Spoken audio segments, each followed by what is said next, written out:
ಎಲ್ಲರಿಗೂ ನಾನು ನಿಮ್ಮ ಪ್ರೀತಿಯ ಸುಜಾತ ಮೈತೋಡ್ ಚಾನಲ್. ಈ ದಿನ ನಾವು ಸ್ಯಾಟರ್ಡೇನ ಅಜ್ಜನ ಹೊಲದಲ್ಲಿ ಕಳೀತಾ ಇದ್ದೀವಿ. ಕೃತಿಕಾ ಮತ್ತು ಶಿವರಾಜನ್ನ ಕರ್ಕೊಂಡು ಇವತ್ತು ಗದ್ದೆಗೆ ಬಂದಿದ್ದೀನಿ. ಅಪ್ಪ ಕೂಡ ಹುಲ್ ತರ್ಲಿಕ್ಕೆ ಬಂದಿದ್ದಾರೆ.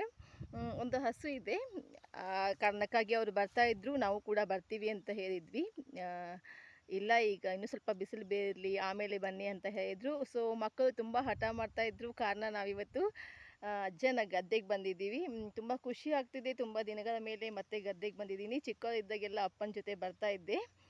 ಮಕ್ಕಳಿಗೆ ಪಾರ್ಕು ಮತ್ತು ಫಿಲಮ್ಮು ಈ ಥರ ಹೊರಗಡೆ ತಿರುಗಾಡಿಸ್ತಾ ಇರ್ತೀವಿ ಯಾವಾಗಲೂ. ಈ ಥರ ಒಂದು ನಾಲೆಜನ್ನು ಕೊಡಬೇಕು ಮಕ್ಕಳಿಗೆ, ಎಲ್ಲ ನಾಲೆಜನ್ನು, ಎಲ್ಲ ಅನುಭವಗಳು ಇರಬೇಕು ಅನ್ನೋದೇ ನನ್ನ ಅನಿಸಿಕೆ. ಸೊ ತುಂಬ ಖುಷಿಯಾಗಿದ್ದೆ ಇವತ್ತು ಇಲ್ಲಿ ಗದ್ದೆಗೆ ಬಂದು. ಸುಂದರವಾದ ವಾತಾವರಣ, ಪ್ರಶಾಂತವಾದ ಗಾಳಿ ಜೊತೆಗೆ ಇವತ್ತು ತುಂಬ ಖುಷಿಯಾಗಿ ನಾವು ಗದ್ದೆಯಲ್ಲಿ ಸ್ಯಾಟರ್ಡೇನ ಕಳೆದಿದ್ದೀವಿ. ಕೋಟಿ ವಿದ್ಯೆಗಳಿಗಿಂತ ಮೇಟಿ ವಿದ್ಯೆನೇ ಮೇಲು ಅನ್ನೋದು ಸತ್ಯ. ನಾವು ಎಷ್ಟೊಂದು ಓದ್ಕೊಂಡು ಅಲ್ಲಿ ಇಲ್ಲಿ ಜಾಬ್ನ ಹುಡ್ಕಾಡ್ತಿರ್ತೀವಿ. ಕೆಲವೊಂದಿಷ್ಟು ರೂಲ್ಸ್ಗಳನ್ನು ಹೇಳಿ 8 ಅವರ್ 10 ಅವರ್ 12 ಅವರ್ಸ್ ಎಲ್ಲ ಕೆಲಸ ಮಾಡ್ತಾಯಿರ್ತೀವಿ.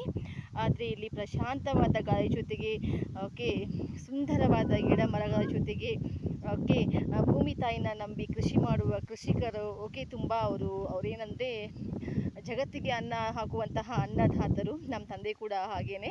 ನಾವು ಬೆಳಗಾವದಲ್ಲಿ ಇದ್ದಾಗ ಕೂಡ ಎಲ್ಲೇ ಇದ್ದರೂ ಕೂಡ ತಮ್ಮ ಗದ್ದೆಯಲ್ಲಿ ಏನೇ ಬೆಳೆದರೂ ನಮ್ಮ ಜೊತೆಗೆ ಹಂಚ್ಕೊಂಡು ತಿಂತಾಯಿದ್ರು ಅಪ್ಪ. ಇವತ್ತು ನಾವು ಮತ್ತೆ ನಮ್ಮ ಬೆಳಗಾವನ್ನು ಬಿಟ್ಟು ಇವತ್ತು ನಮ್ಮೂರಿಗೆ ಬರಬೇಕಾಯಿತು. ದೇಗಾಂವ್ ಅಂತ ನಮ್ಮೂರು. ಅಲ್ಲಿ ಒಂದು ಸುಂದರವಾದ ಸಣ್ಣ ಮನೆಯನ್ನು ಕಟ್ಕೊಟ್ಟಿದ್ದಾರೆ ನಮಗೋಸ್ಕರ. ತುಂಬ ಖುಷಿಯಾಗುತ್ತೆ. 6 ವರ್ಷಗಳ ಕಾಲ ಬಾಡಿಗೆ ಮನೆಯಲ್ಲಿ ತುಂಬ ಕಷ್ಟಪಟ್ಟಿದ್ದೆ. ಅದಕ್ಕೂ ಕೂಡ ವಿದಾಯ ಹೇಳಿದ್ದಾರೆ. 65 ಇಯರ್ ಅಬೋವ್ ನಮ್ಮ ತಂದೆಗೆ. ಅವರಿವತ್ತು ನಮಗೆಲ್ಲ ಏನಂದರೆ ದೊಡ್ಡ ಹುಲ್ಲಿನ ಹೊರೆಗಳನ್ನು ನಮಗೆ ಅಲುಗಾಡಿಸ್ಲಿಕ್ಕೂ ಆಗಲ್ಲ, ಅಷ್ಟೊಂದು ಹುಲ್ಲುಗಳನ್ನು ಓದು ನನ್ನ ಮಕ್ಕಳಿಗೂ ನಮ್ಮ ಅಣ್ಣನ ಮಕ್ಕಳಿಗೂ ನಮ್ಮ 2 ಫ್ಯಾಮಿಲಿಗೆ ಕೂಡ ಹಾಲನ್ನು ಹಾಕ್ತಾ ಇದ್ದಾರೆ. ಅಂತಹ ದೇವರು ನನ್ನ ತಂದೆ ಅಂದರೆ ತಪ್ಪಾಗಲಿಕ್ಕಿಲ್ಲ. ಅವ್ರ ಬಗ್ಗೆ ಹಿಂದೆನೂ ವಿಡಿಯೋ ಮಾಡಿದ್ದೆ. ಇವತ್ತು ನಮಗೂ ಕೂಡ ಇಲ್ಲಿ ಬರಬೇಕನ್ನಿಸ್ತು. ಸೊ ಬಂದಿದ್ದೀವಿ. ಕೃತಿಕಾ ಮತ್ತು ಶಿವರಾಜ್ ತುಂಬ ಖುಷಿಪಟ್ಟರು ಗದ್ದೆಯಲ್ಲಿ. ಇಲ್ಲಿ ನೋಡಿ ಅಪ್ಪ ಹುಲ್ಲು ಕೊಯ್ತಾ ಇದ್ದಾರೆ. ಇವತ್ತು